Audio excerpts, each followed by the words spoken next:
विश्व पर्यावरण दिनाचे औचित्य साधून आणि मान्सूनपूर्व प्लास्टिक स्वच्छता अभियानाअंतर्गत स्वाब नेचर केअर संस्थेने घोडाझरी तलाव परिसरात व्यापक स्वच्छता मोहीम राबवली। पर्यटनासाठी प्रसिद्ध असलेल्या या परिसरात पर्यटकांकडून होणाऱ्या प्लास्टिक प्रदूषणामुळे वन्यजीव व पर्यावरणाचे नुकसान टाळण्यासाठी स्वाबच्या स्वच्छता मित्रांनी कंबर कसली होती। नागभीड वनपरिक्षेत्र अधिकारी भारती बगमारे यांच्या मार्गदर्शनाखाली व वन विभागाच्या सहकार्याने ही मोहीम पार पडली।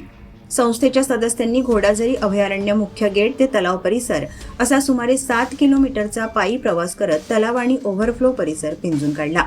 या दरम्यान मोठ्या प्रमाणात प्लास्टिक पिशव्या, बाटल्या, पत्रावळी आणि मद्यपानाच्या बाटल्यांचा कचरा गोळा करून संपूर्ण परिसर प्लास्टिक मुक्त करण्यात आला।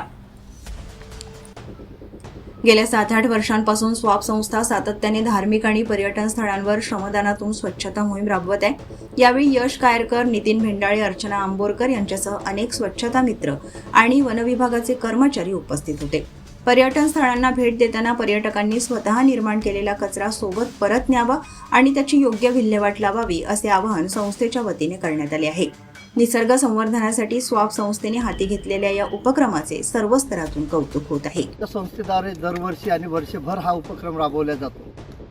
आपल्या परिसरातील जंगल परिसर जो आहे यामधले असलेले धार्मिक स्थळ, घोडाझरी, सातबहिणी डोंगर, आलेबाई सारखे पर्यटन स्थळ किंवा कायमुख सारखे धार्मिक स्थळ या ठिकाणी जे पर्यटक बाहेरून येतात किंवा स्थानिक पर्यटक जे आहेत ते सोबत आणलेला प्लास्टिकचा कचरा, प्लास्टिकच्या पाण्याच्या बॉटल्स, प्लास्टिकचे कुरकुऱ्यांचे पाकिट किंवा दारू पिऊन दारूच्या बाटलासुद्धा या परिसरामध्ये फेकतात, जो पर्यावरण आणि वन्यजीवाकरता अत्यंत हानिकारक असा घटक आहे, ज्यांचा विघटन पर्यावरणामध्ये 300-400 वर्षापर्यंत होत नाही आणि खाताना तो खाऊन कित्येक वन्यजीवांचा सुद्धा यामध्ये जीव जातो किंवा एखाद्या प्लास्टिकच्या बॉटलमध्ये बिअरच्या कॅनमध्ये सापाचा डोका जाऊन साप पण मारला जातो आणि ज्या ज्या ठिकाणी प्लास्टिक विखुरला असतो त्या ठिकाणी नवीन झाडांचे रोपटे पण होत नाही आणि या सर्व गोष्टीचा पर्यावरणावर खूप